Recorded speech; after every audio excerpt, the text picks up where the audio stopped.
So, what do you want me to do? Oh, so we're kicking off. Okay, so one of the things, we've got a few things I wanted to talk about today. So I think what I wanted to talk about first was angle selection. Okay. So I've watched you play a lot, and so it's, and this is not a you thing, and you've actually gotten better at it. It's not a you thing, it's an everybody thing. So in general, I'm trying to think of how much I want to fill people in, or just start with you. This is going to be more advanced. So if again, I'm not going to start at the beginning here. I'm just going to assume a working knowledge of tangent lines and different things. I use this shot as an example, where if we want to play our cue ball off the end rail, I like to say when you're thick on the ball, if you wanted to try to get to the middle of the table, if you're thick on the ball, you kind of have to stun the ball out. But if you're thin on the ball, you can kind of roll with a twist of outside. The idea being, this is really quick review. If I use I've talked about this a little bit before with others, but if I looked at this cue ball position here versus this cue ball position here, from here, if I use a rolling ball, my cue ball is so full it's going to be following to the side rail. And even if I put like outside check on it, it's still going to be following to the side rail. So the only way to kind of get it down the tangent line is to slide the ball. But the slide requires a certain amount of cue speed, but I'm allowed to use that cue speed because I'm very thick on the ball. And so I can comfortably slide my ball without like losing my cue ball. However, when I'm thin on the ball, and when I was doing that lesson with Carly yesterday, the stun shots really only work when you're thick, because the speed requirement, all stun shots have a minimum speed requirement to keep the ball sliding, and it's at this thin of an angle, I'm going to lose my cue ball entirely. However, as you get thinner on the ball, the cue ball is not going to roll through the tangent line as much. So if I used a center ball roll, it might only drift towards my tip here. So if I wanted to get to the middle of the table, I could do that by hitting a twist of outside English, and just, actually I overspun it, but I could roll the ball. So I like to this is my general review, is thick stun, thin roll. And then if you're trying to kind of move down the tangent line. And then the interesting part is like, when does it break? When does it change? And we can get into that, whatever. But my big thing is, if you want to hold the ball, this is a good angle to hold the ball. You want to be thick, 3/4 full or full to hold. But if you want to move the ball, you really want to be thinner than that, because it's a lot easier to control your cue ball thin with a roll than it is thick with a stun. Correct. So, because that's the case, there's a very specific run that has come up that I think is very instructive. So I'm going to pick out 6, 7, 8, 9. Is that enough? Yeah.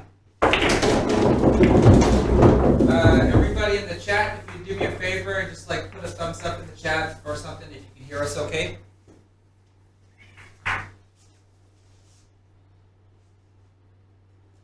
This is going to be fun.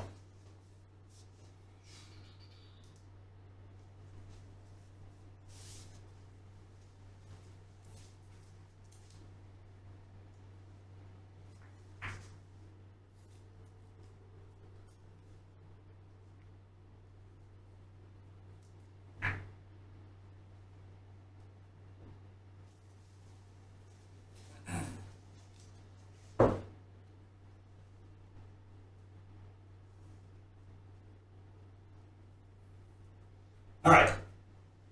So this is an interesting. Suppose you had ball in hand with 4 balls here, and you had to run these out in order. We're playing 9-ball. The question I like to ask my students is, what is the positional zone we need to hit on the 7 to run these balls out? For me, I'm looking at first, there's the straight in shot, and I don't want to be anywhere near this line, nor do I want to be on this side, because I can see I'm possibly going to run into the 9 ball. Yes. I can try to beat it, but that means the closer I get to this corner pocket, when I spin out of it, I end up coming towards this side pocket. So ideally, even if I hit here or here, I'd still have to really really hit the ball just to hit one of these rails for a possibility to come back out over here. So knowing that, I don't like getting on this side. I want to be somewhere on this side. Pretty much, if I can just land anywhere between, let's say, so here's what I'd like here to do. And here. Just because we don't have, let's take 2 strikes, Show me, obviously you don't want to be on the rail. So Right. show me like the lowest and the highest borders of the positional zone. And the furthest, like how close to the side rail, like when do you like it? What's the like longest and thinnest? What's the fullest, longest and fullest? Optimally, I'm okay with something like this because Okay. this turns, I think, into a natural two-railer. Okay. And then I think, If you come up with time, like when would you feel like you're still okay versus when you went too far? What's the when I time? if I go too far, that would be anything straight. Okay, so then move the 10 until you feel like it's the top of the positional zone.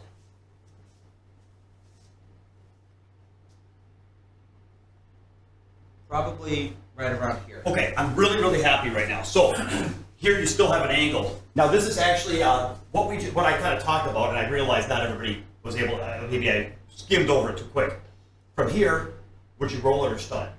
I would most likely roll it with outside spin to make sure From that here, it gets would you somewhere roll over it or here. stun it? I would probably stun it. So once again, what I just said a minute ago on that shot down the rail was when you're thick, you stun. When you're thin, you're spinning or rolling with spin. Mm-hmm. Same here, story here. It's the same again and again and again and again. Here you're thick, so you'd have to stun the ball. So from here, if you try to roll a ball, you're too full, you're going to the tangent line too much, so you have to stun the ball to get it to keep going down the tangent line up to the 8. But from here, because you're thin, it's not going to sink through the tangent line, it's going to glance off it, and you can roll it softly using outside spin to bring you up table. So I want everyone to know that thick, stun, thin spin comes up again and again and again and again and again. Of course, here we're talking about when we want to travel down the tangent line. If you want to go follow the 7 in the corner or something, that's different. But I want to talk about these two spots. Okay. Like, what we're going to do is put a dot here. Now, I want everyone to know Chris is an amazing player. So, I've trained advanced players. I can train with anybody, but I like training advanced players. What I wanted to talk about is the difference between these two positional zones. So, you said you have a tin of spots. Can you grab the tin of spots, please? The what? Some spots to mark the cue ball. Like, I suppose I could use. Do you have like extra spots? Like, did you put on the table or no? Oh, I'm sorry, maybe I misunderstood. Oh, well, all I have are clear spots. No, that's not what I was saying. Okay, I'm sorry, that's fine. I just want something to be able to mark where the cue balls are ending up on a series of shots. I guess I can use these. That's Okay. fine. So, what I want to do next is talk about positional zone on the 8 ball. So let's do the same thing. We're going to try to define optimal, and so again, I'm going to introduce some vocabulary that I use with my students. I use 3 terms. Instead of talking about percentages, which gets a little overwhelming, 80%, 100%, 90%, 50%, I use 3 terms. Sidewalks, balance beams, and tightropes. Sidewalks are easy. You can walk down a sidewalk. Balance beams are a little bit more challenging to cross. Not that bad, but a little testy. And then tightropes, good luck. You might. So that could be, I just want to explain this to the people watching. So suppose we're talking about a shot. If I have to pocket the 8 ball, this is a sidewalk. I'm 95%. For me, sidewalks are 95% or higher. Balance beams are 75%. So if I get here, I'm probably going to make this 8 ball, but once in a while I'm going to miss this one. And then from here, this is like a tightrope where I have a decent chance to make the 8 ball, but I'm probably closer to 50. The same is true with positional plays. If I needed to get shape from the 8 to the 9, and that's what we're about to look at. If I'm here, I feel like this is sidewalk for me to go high inside 2 rails to come down for the 9. So this is like 95%. If I get a little bit thinner or closer to the rail, like this might be, this might be 75%. Sometimes I might hit the 9 or scratch or come off the rail too far. Like this is a little balance beamy. And then if I were to get straight on near the rail, like this is kind of tightrope. Like I can make the 8, but it's very hard for me to get shape on the 9. So what I want to do is construct the sidewalk zone for the 8 ball. Okay. So take these 2 stripes and tell me what the borders of the sidewalk zone are. I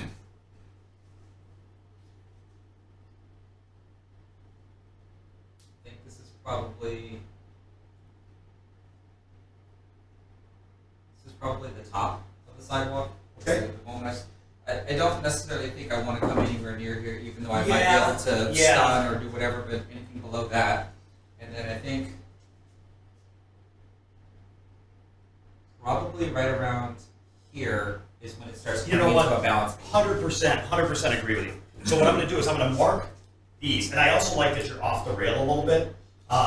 This isn't perfect as far as like, you know, I'm not drawing boxes on the table, but I'd like to kind of have a general bound. I would say that if you got here, let's see.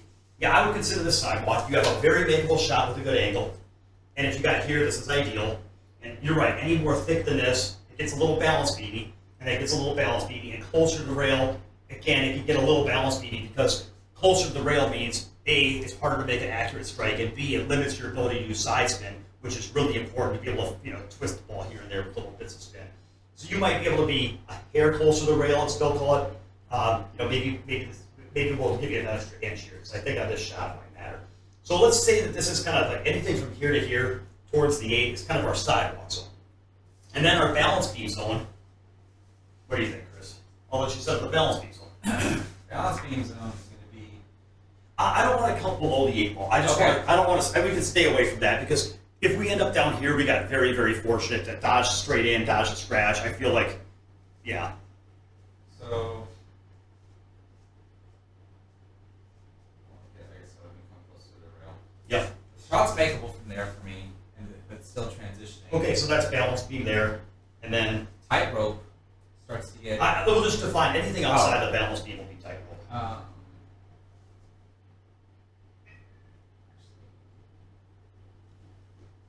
think right about there. Okay. Yeah, I agree. Anything after that starts to get really, the cut gets too thin and So if we're above the sidewalk zone, this is kind of balance beam right here, or closer to the rail. I mean, and I'll use some judgment on this one. I'm not going to make it like, normally I could draw boxes, but we'll just, and then again, a little bit on the other side too. I think you can get down to here, and I still think this is kind of balance beam. Like you're off the rail, you have a little angle. I have to punch it though. You have to punch it, so it's like a little balance beam from like here. And then any straighter than that, we're just going to call this tightrope down here. So here's what we're going to do to have some fun. This is where Pinocchio becomes a real boy. I am going to have you shoot from this. Now, this was the top of your positional zone. Now, I know it's not what you said you wanted, but when you created the zone, this is what you said the top of the positional zone was. Yep. So what we're going to have you do is shoot 10 times from, is that too many? Let's do, that's maybe it's unnecessary. Let's do 8. I'm going to have you shoot 8 times from here, trying to get shape on the 8 for that corner.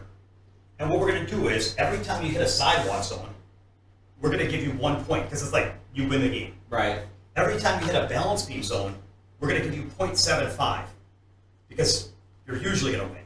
And every time you hit a tightrope, it's, well, if you hit a tightrope up here or down here, it's going to be, or out in the middle of the table, it's going to be 0.5. Because Right. you're going to win half the time, either sometimes making a bank on the 9, sometimes making a recovery shot, sometimes playing it safe and winning the game. So tightropes pay you half. What pays you 0 is scratching up here or missing the 6, trying to do something. Sure. So that's how I'm going to score. So I'm going to keep score 10 shots. I'm sorry, 8 shots. 8 shots. Yeah.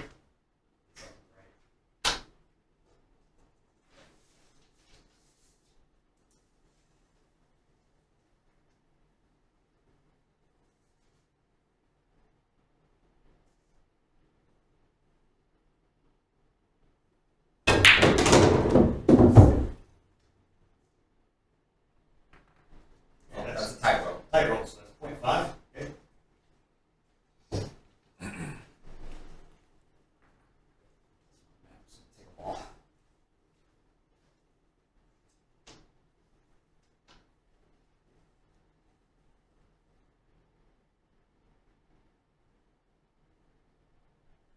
There we go. Slow down though. Balance beam. Yeah, that's balance beam. I got 3 balls in my hand for some reason. I'm a little excited, man.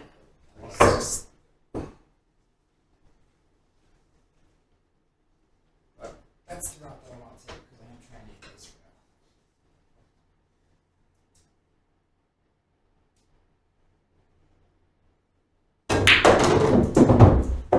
Oh, that's tightrope. So, same thing, but now more spin.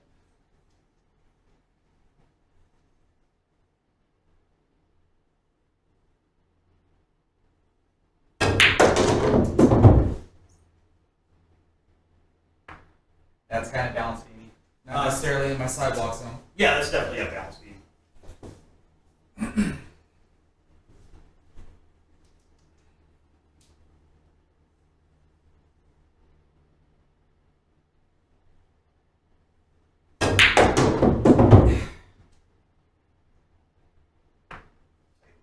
Yep.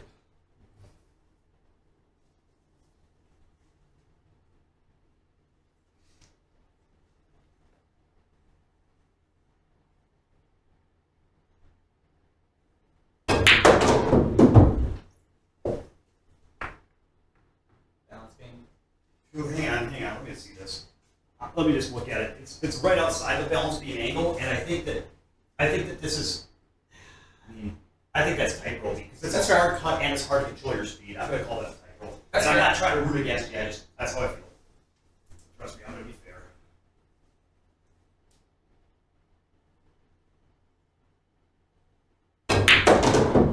That should be a sidewalk. Oh, never mind. This one, again, to be fair, I think this one is very close to a sidewalk. Let me just think about this how I feel. If I got here, like the way I look at a sidewalk is if I land somewhere, I'm like, oh, I win. That's how I feel. Like if I landed here, I'm like, oh, I win. So do I feel that way if I landed here? I think so. I'll give you a sidewalk on that one. Good. One more.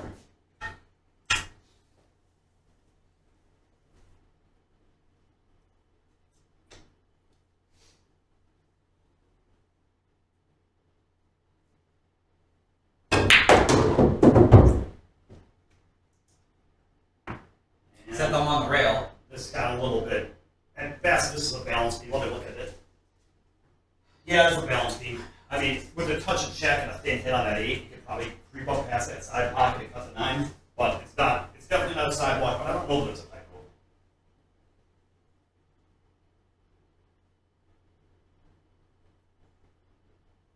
tightrope. Well, you went inside. What a hit. What a hit.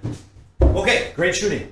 So now, what we ended up with, by the way, for those that aren't keeping score at home, is 4 tight ropes, 3 balance beams, and 1 sidewalk. So and that was the one where it was like barely a sidewalk, which means half the time we ended up with a potentially game-losing situation. So 4 balance beams or 4 tight ropes is 2, 3 balance beams is 2.25, so we're up to 4.25. Sidewalk 5.25 out of 8, 5.25. Okay. Now let me just look at this and see how I feel about this. This was the edge of your zone. I'm not quite sure. I think that my zone would be just, I'm going to wiggle it just a hair thicker like that. This is, I think, the edge of the zone. So let's try it 8 times from there. Okay. Oh, I'll put the Accu-Rack up there just for a reference again.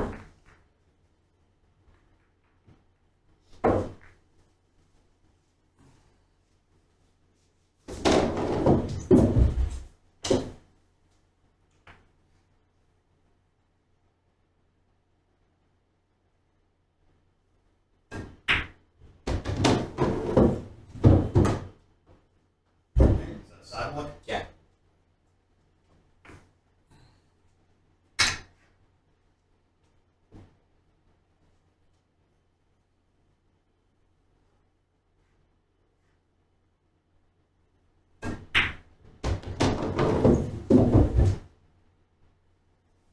It's a little balance beam. A little bit. I'm in the sidewalk zone, but That's a balance beam. You're a little thin. A little thin balance beam.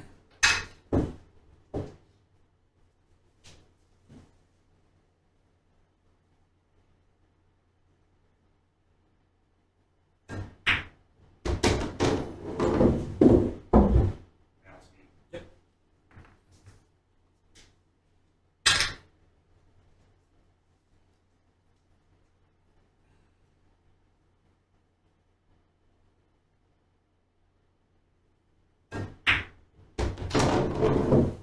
Go.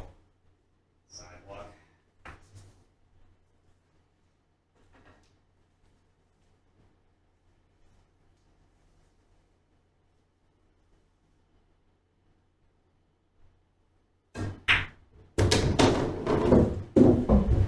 Oh, ooh.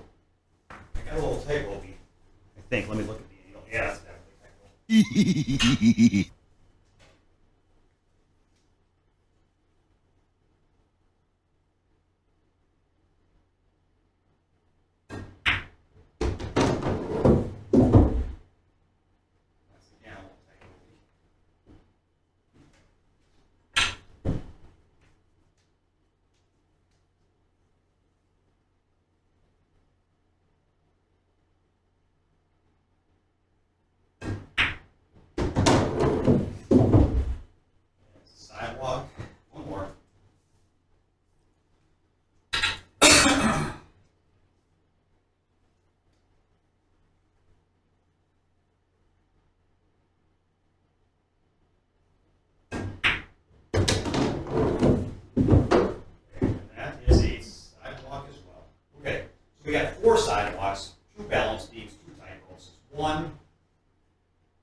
opinion, I might shoot a bash myself and then have you do it again. Because what I think is, speed and direction. When we're talking about cue ball, we're talking about two things, speed and direction.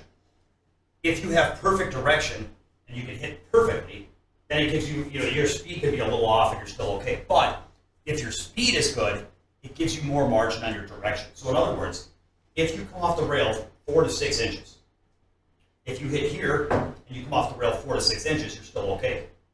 And if you hit here and you come off the rail 4 to 6 inches, you're still kind of okay. So it gives you over a diamond.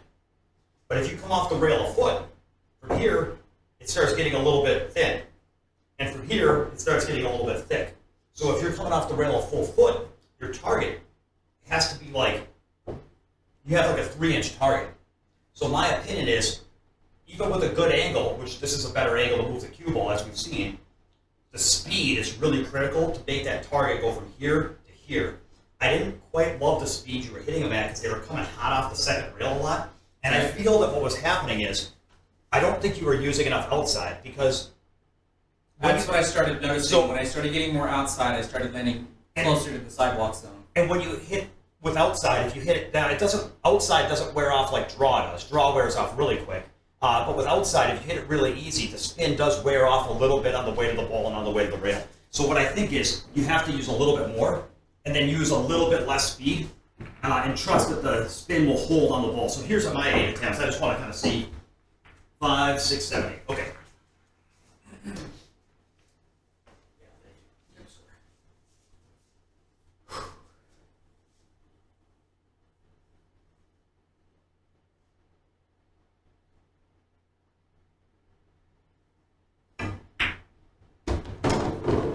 That's a little close to the rail.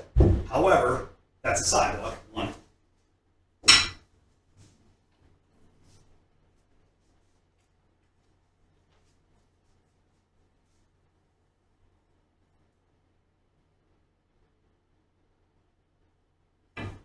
That's too weak. So that might be on the rail. That might be a balance beam.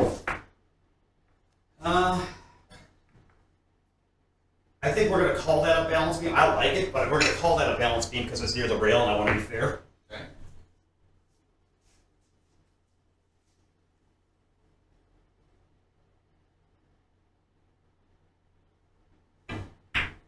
Again, a little close to the rail. I didn't even make it to the rail, so that's kind of balance beamy. Yep, same story. So I can hit them weak sometimes, but I'll get to the point. Let me just focus more.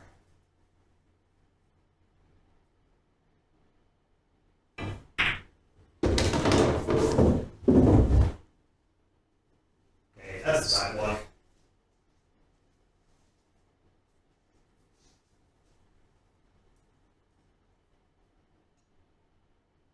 A little hot, just a little hot. Another sidewalk. I think. Yep, sidewalk. 3 more.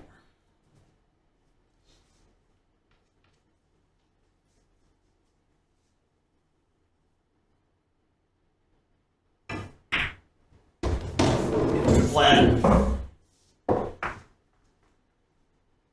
Sidewalk. I mean, it was still rocking on that top. Sidewalk.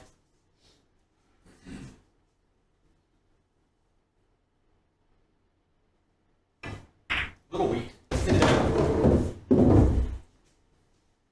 Balance beam. I mean, I feel like I'm being generous in terms of like being, what am I saying, conservative to call that a balance beam. But yeah, I'll call it a balance beam. I don't really care.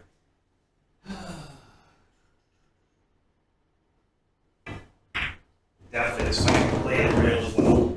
That's the land rail I was looking for. So that one, again, is a balance beam. I'll talk about that. So 4. So that means 4 plus 4 times 1.5, or 4 times 0.75 is 3 is 7 out of 8.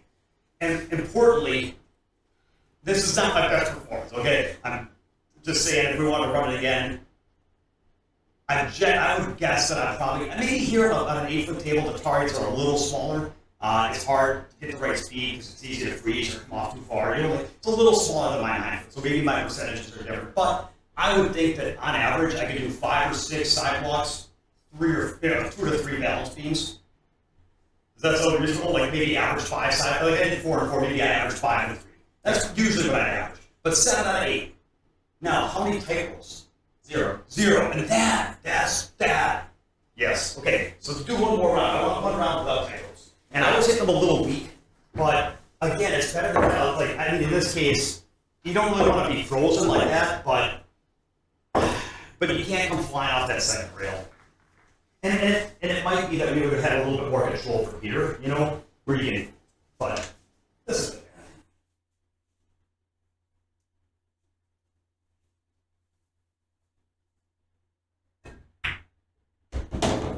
That's a good touch right there. That's what I'm looking for. 1.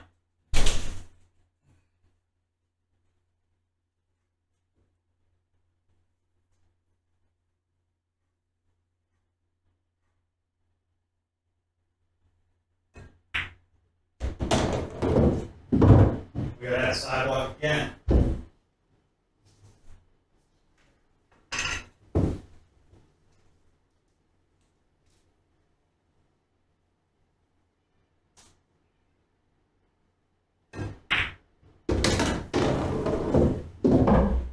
Alright, balance beam. Probably, yeah. And the way I feel about this type of transition, like balance beam, I feel okay. We just want to good scatter sidewalk and balance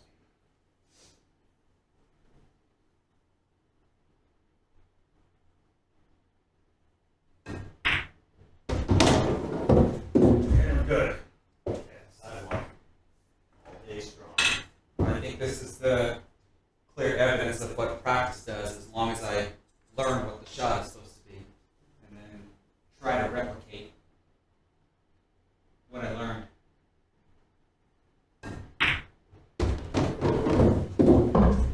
Sidewalk. Yeah.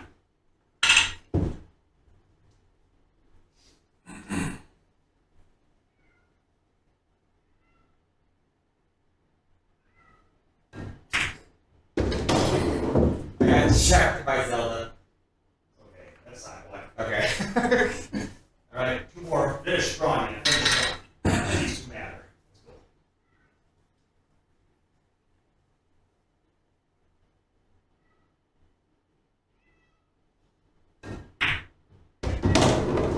Very nice. We'll call that a balance beam. That's fair. And then 1 more.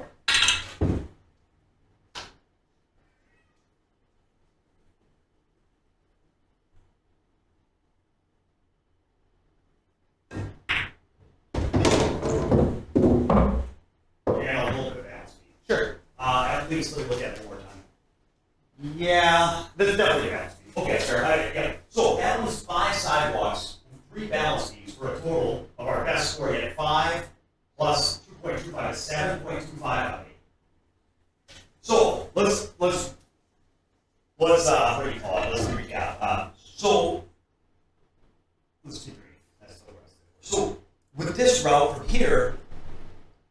You did this the first time you got 2 tightropes, but then in the second round you didn't get a tightrope. I didn't get a tightrope. You got 5 sidewalks, 3 balance beams. I told you that's kind of what I thought I did if I were running again. Like that's pretty good. I mean, you're not going to control the cue ball much better than that. It's really well. And then that means that if you were playing the game and you position yourself here on that 7, not once did you get on the 8 where you're like unhappy. I would be worried about losing. And so I call it the redo test. Sometimes, like if you were playing, it was hill and you shot this shot to get right here, and somebody said you want to shoot that again, you'd be like, yeah, I'm good. But they all passed the redo test. But they were all like reasonable shots. Maybe this one's maybe the finish, but I mean it's not so bad. Put it in, right? Anyway, so they all passed the redo test. So then what that means, and the takeaway from this, and what I love about this example is, in most players' mind, so beginners, they don't look 2 balls ahead, of course, right? So they're just thinking about the 7 ball. Intermediate players know, hey, I need to get on the right side of the ball. But even advanced players, a lot of my advanced players think of the right side of the ball, like anywhere out here on this half the ball, I can work my way up table. And it's true, you can get up table from here, but not as accurately. And when accuracy matters, this is not good. Because, okay, so what am I trying to say? the way that this game looks to me is, because of what we saw, I would call this sidewalk and this balance beam. And actually, I've had plenty of people where if it gets, this kind of flat, you got 5.25. Sometimes it's not even that good to where this is almost tightrope from here in terms of being able to get on the 8 to then get on the 9. So what I was telling somebody is, it's like, people just don't see it the same way. So suppose we were playing 8-ball. And the 8-ball was here. So now we're playing 8-ball. And my last object ball is there, and the 8-ball is here. But now we've got a strike right in the way. I suppose this would work for 9-balls as well. If my cue ball was here, and I said, what is my positional zone to get on the 8-ball? Nobody would say it goes up to here, because the 9-ball's dead in the way of that. Everybody would see, well, the 9-ball's in the way. I obviously can't cross this line. But why? Because if I end up here, I'd have to jump. But it turns out, I did this with one of my students, because I asked him this question. I said, what do you think my jump percentage is from here? And maybe it was a little easier. Maybe it was like this. And it turns out I was really high percentage to jump this ball in. I was well over 50%. I think I made 7 or 8 in a row. And I'm like, do you realize what that means? If I can jump that 7 out of 8, getting here in a game of 8-ball is better than getting here in a game of 9-ball with, you know what I mean, on that 7-ball. Like, that's how bad that is. Like, that's how bad it is to get here. It's as bad as hooking yourself. Because you have no control. And because, okay, so I'm sorry, I get a little carried away, I get a little excited. I gotta take my pills. Okay, so the idea is this. The reason I say thick, I say when you want to hold the ball, you want to be full, but when you want to move the ball, you want to be thinner. It's, why is this shot so difficult? Why is this angle so bad to get up table? And it's, what do you think? What would you say, Chris? Why is this angle so bad to get up table? Stunning the ball, still requires a precise hit because we're looking for a sliding cue ball. And, to be able to replicate a sliding cue ball 100% of the time, that's almost robotic. Yeah, what I think happens is, look at this, tightrope. Right. So I think what happens is that when you're thick on the ball, you have to hit the cue ball harder to move it. So the first thing that has to happen is you're ramping up your cue speed. The second thing that happens is the tip accuracy is really critical on the vertical axis, because if you catch it too low, you draw it up towards the 8 or towards the corner, and if you catch it too high, you slide through and come cross side. So then, and then the other part is the part of the pocket you catch becomes really, really, really critical, because that it's just so the tip, the swing speed, and the part of the pocket you catch, you're hitting harder with below center hits and forcing your ball, and little miss hits on tip, swing speed, or pocketing can really drastically change the outcome, as we saw, where you can end up here, you can end up here, and on my table, sometimes people even say that here is the top of the positional zone, and if you get even an inch beyond that, now people are having to some people are spinning up to here, ending up here, coming across side, just missing the 3, trying to create an angle. It's really ugly. So in general, what I would say is, I talk about cue ball scatter, saying when I look at how good is a shot, I say if we shoot the shot 8 times, how big of a, how tight is our scatter, how accurate, and our scatter, when we are trying to move the cue ball, thick hits lead to large cue ball scatters because of the firm hits and all the reasons we discussed. Whereas here, I can hit softer and let the angle do the work because I'm not losing all my speed of the 3 ball. I can roll the cue ball, which means that the table, as we talked about yesterday, the table will develop a full roll. And even if we don't hit it perfectly off the tip, it's going to develop into a full roll, and it rolls the same every time. So that the roll is always going to be the same. The speed's going to be thinner or softer, and then all we have to do is, get a reasonable amount of race spin on there, and it's like it's like very consistent. So what that means is, when we're playing for when we need to move the cue ball with accuracy, we have to get these angles. Like, that is the angle. Every time, so getting here in a game, I feel like I missed it. Like, sometimes when people miss the 9, they get mad themselves. If I got here in a game, I feel like I missed it. That's how I feel. You get why? I'm just asking. I'm not trying to crab you. No, I think this is something similar that I give most of my league teammates. There's certainly a difference in playing position to be able to make a ball, and then there's playing position to be able to easily play position for the next ball. Right. Because like between the two zones, obviously the ball is makeable, but we just proved that one of the positions was much easier to transition to the next position versus the other. Yeah, and so now let's try a similar. This won't take quite as long, but let's just do something similar, because one of the things we talked about, we were kind of talking about our straight ball test yesterday. So let's just say that there's a ball that we want to manufacture as a break ball, and let's just put the 9 ball here. Now, and we'll actually, we'll put it a little closer. So now the question is, if we get here where we have to stun into the 8, because from here I'm too thick, I cannot roll this ball with outside and go into the 8. So from here, we're going to try manufacturing the 8 into a break shot. And then we're going to try the same thing. Man, this is a little bit, maybe I have to use a little bit more outside than I want to. I might wiggle it 9. I'm just trying to find a reasonable example. Sure. Okay, so now that's a stun angle. Now this is our roll angle. So let's just try it, 5 times each.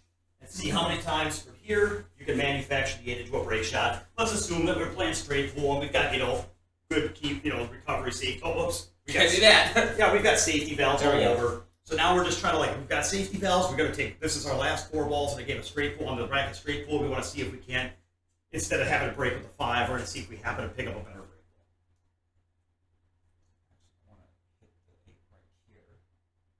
My goal is to get the 8 right, somewhere right around here, next to the rack. Yeah.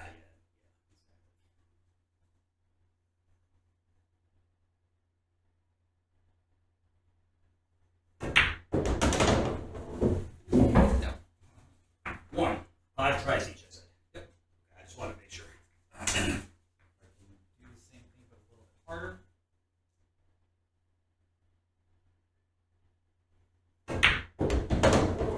Same thing. If you're playing billiards. Yeah, that'd be perfect. Straight rail.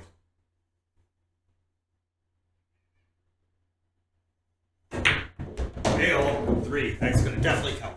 Now, of course, that might not be the dream scenario, but we're going to count that. We're going to count that. 1 out of 3. 2 more. I think now if I take some of my spin off, Okay, 1 out of 4. I am missing it altogether. 1 more try.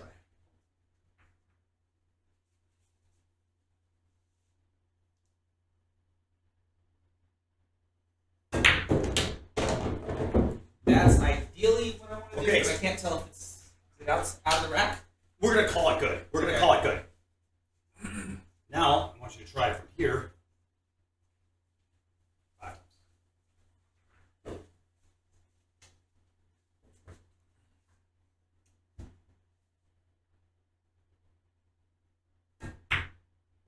Okay, that's good. 1.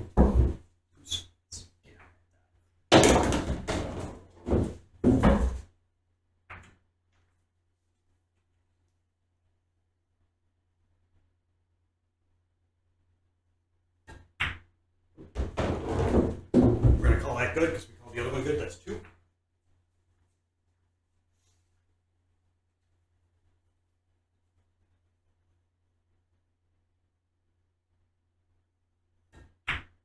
Go.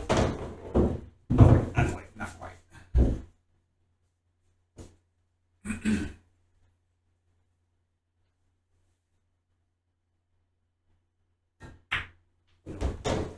All right.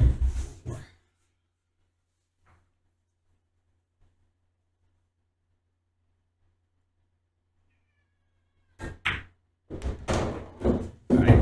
That one's on the fence. I'm going to try this as well. And Sure. it's possible that I set this up a little thick. In other words, It's still easier from the second position. well, yeah, I'm going to try it both ways. I found your first shots with the stuns very impressive to get that kind of. That was pretty good to get 2 out of 5. I felt. Let's try what you're trying. 1.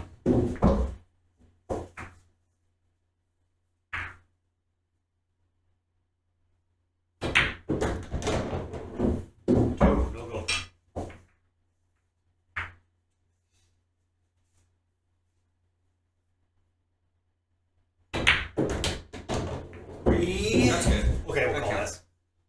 that. I gotta call that, otherwise I'm gonna cry. And that definitely counts. Okay.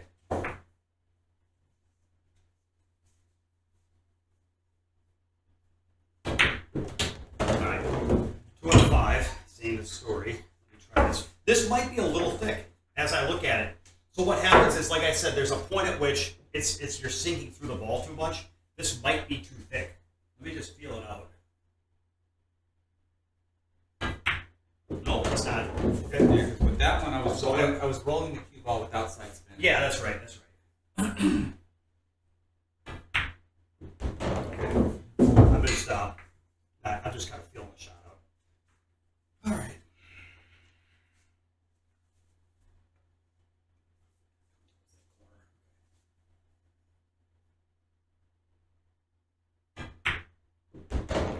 Yep, that counts. And I think I can get it pretty well from here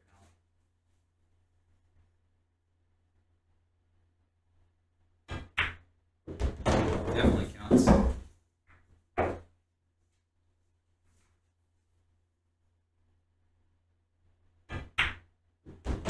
Yeah, once we get the rep, like it's.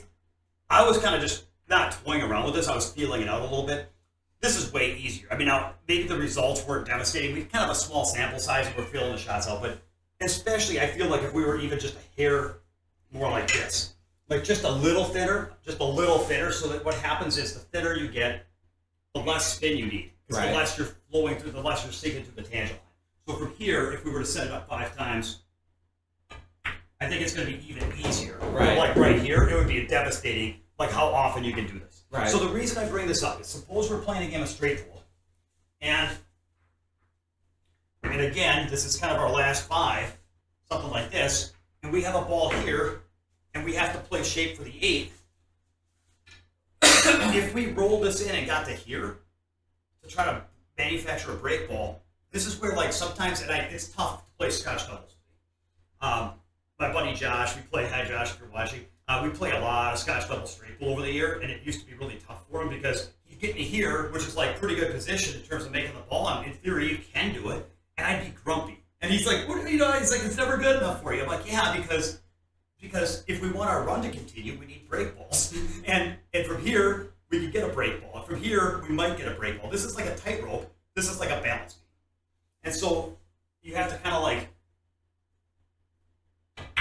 you really have to go all out to get a little bit more. So I'd be a little disappointed with that. You know what I mean? Let me try it from there. Well, yeah. Since you said Scotch doubles. Yep. So this one you have to max spin.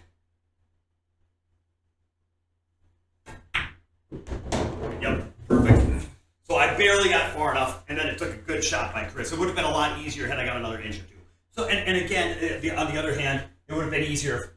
Was it tough? It would have been easier for me to get you there if I had a better angle on this 4 ball.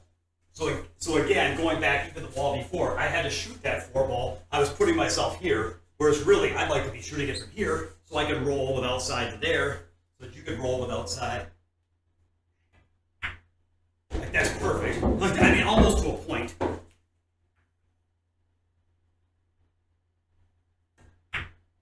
Okay, fair enough. So, of course, I mean, it's still tricky. But my point is, so now if we go back and we look at this and we say, okay, so suppose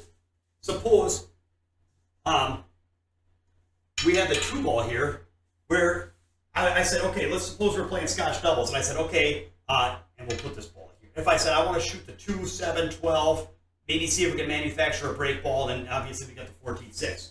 If you rolled this in lightly and got me flat on the 7, I would feel like that was a blunder because now we're not going to be able to get off the rail and now we're going to have a stun shot on the 12. But if I can stop you on the 2 to keep a move angle when we need to move, then you give me a move angle when we need to move. And then voila, which translates from the French to we just manufactured a break ball. Okay? All right, now you got to get me on the, I'm going to hide outside. You can stun me out again, you get me full on the 6, I feel like we made a blunder. I think we need to have a 45, half ball hit 45 degrees here.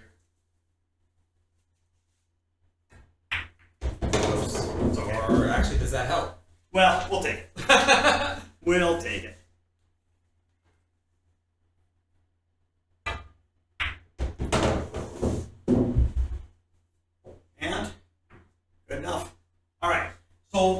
point is, when you use angles, when you can use I say when you want to hold the ball, you got to be 3/4 stick or full. When you want to move the ball, you have to be half ball hit or 45 degrees, somewhere in between there, depending. In this case, that half ball hit made it a little harder. 45 degree made it easier.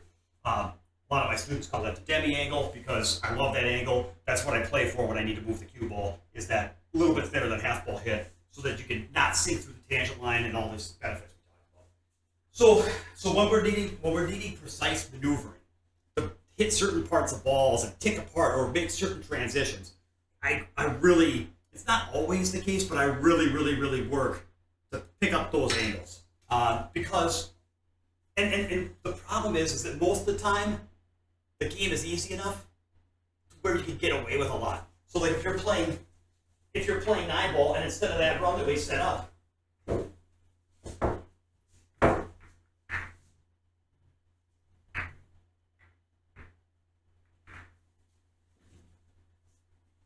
if instead of playing 9-ball, or if we were playing 9-ball, the 9-ball was, here, okay, well now, it's still better to get here from the 4 to the 5, but now, if I happen to get full, now my sidewalk zone is so much bigger. Because of where this Because I don't need a specific angle, I can freeze on the rail, I get straight in, it's fun. So because of that, now it's still better to be here, by the way. But you can get away with it because of the ease of the layout. And so what happens is, players that get better, and you're a hell of a player, so as you get better, you're skilled enough to where you can usually make this work anyway, or the layout's forgiving enough to get away with it.